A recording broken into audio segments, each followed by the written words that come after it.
सबैलाई नमस्कार भन्न चाहन्छु। Good morning. आज म दाङको जिल्लामा एउटा नौलो चिज देखाउँदैछु, हजुरले हेरिदिनु भन्न चाहन्छु। यहाँ चाहिँ यो ठाउँमा चाहिँ स्याउ पौधाहरू धेरै रोप्नु भएको रहेछ एकजना अङ्कलले। अनि चाहिँ एकदम फलिरहेछ, राम्रोसँग फल्दो रहेछ। नेपालमा पनि यसरी नै फलिरहेछ, हेर्नुहोस् है, बिरुवाहरू फल्दैछ छु अनि फलिरहेछ, हेर्नुहोस् होइन। तर धेरै बिरुवाहरू रहेछ कि अङ्कलले नेपालमा गर्दा नगर्दा के पो छैन हेर्नु त। नेपालमा हरेक कुरो छ, हेर्नुहोस् होइन। पुरै अनि के भन्छन् हेर्नु, यस्तो युवाहरूले यहाँ गर्न सके जे पनि हुन्छ होइन। यहाँ धेरै भिडियोहरू छन्, धेरै पौधाहरू छन् यहाँ स्याउहरूका। अनि स्याउका पौधा पनि त नेपालमा हुँदो रहेछ साथीहरू, गर्न नगरेको कि छैन, सब छन् नेपालमा गरेपछि। अनि हेर्नुहोस्, अनि थाइल्यान्डको हरियो चाहिँ सेप अनि धेरै मात्रामा छ यहाँ बिरुवाहरू, हेर्नुहोस् होइन। पुरै टन्नै बगैँचा छ अनि पुरै भर्खर फुल्न लागेको छ क्या, अनि त्यही भएर चाहिँ यस्तो बिरुवा देखिएछ। अनि पुरै फुल्न लाग्यो, पुरै फुलेको छ, हेर्नुहोस् होइन। नजिकबाट फुल पनि देखाउने छु, यस्तो फुल छ, कोही देख्नु भएको छैन स्याउको फुलहरू। अनि यस्तो छ, हेर्नुहोस् होइन।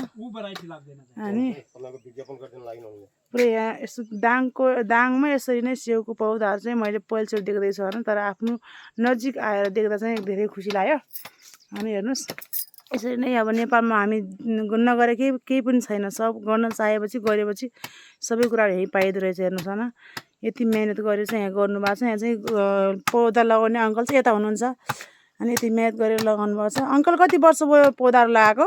4 साल। ये 4 साल भयो है। 2 सालदेखि फल्न 2 सालदेखि फल्न लागेको त्यो पौधा लगाएको चाहिँ 4 साल भयो अरे, 4 वर्ष भयो अरे। अनि चाहिँ यो फल्न लागेको चाहिँ 2 वर्ष भयो, हेर्नुहोस् है। धेरै मात्रामा छ, यो चाहिँ बगैँचै छ, पुरै बगैँचा हो, हेर्नु पुरै हेर्नु। पुरै यहाँ पुरै स्याउको रुखो मात्रै छ कि यहाँ चाहिँ। अनि अङ्कल हजुरको नाम चाहिँ के हो भन्नुहोस् त? मेरो रेवत बहादुर बिके। ए ठिकै छ, मिहिनेत गर्नुभयो रहेछ, धेरै खुसी लाग्यो। अनि अब यो स्याउले चाहिँ अब नेपालमा चाहिँ अब युवाले केही गर्न सक्छन् भन्ने चाहिँ मलाई जहाँसम्म लाग्यो कि यसरी त हजुरले गर्नुभएछ मिहिनेत, धेरै खुसी लाग्यो। अनि हेर्नुहोस्, यसरी नै लगाउनु भयो रहेछ, धेरै धन्यवाद हजुरलाई। अनि यसरी लगाएर हामी चाहिँ हेर्न पायौँ। अनि स्याउको बुट्टा चाहिँ देख्न पाएको थियौँ, चिन्दा पनि चिनेका थिएनौँ, चिन्न मौका देख्न पायो, धेरै खुसी लाग्यो है त।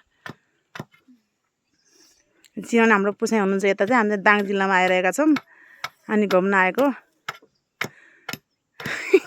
यो भिडियो चाहिँ कस्तो लाग्छ तपाईँहरूलाई लाइक कमेन्ट चाहिँ गर्नु नभुल्नु होला है त। यस्तो स्याउहरूका बुट्टा चाहिँ कस्तो लाग्यो हजुरलाई? मलाई त एकदम खुसी लाग्यो, नेपालमा यसरी स्याउ फलाउँदा देख्दा एकदम खुसी लागेको छ है त।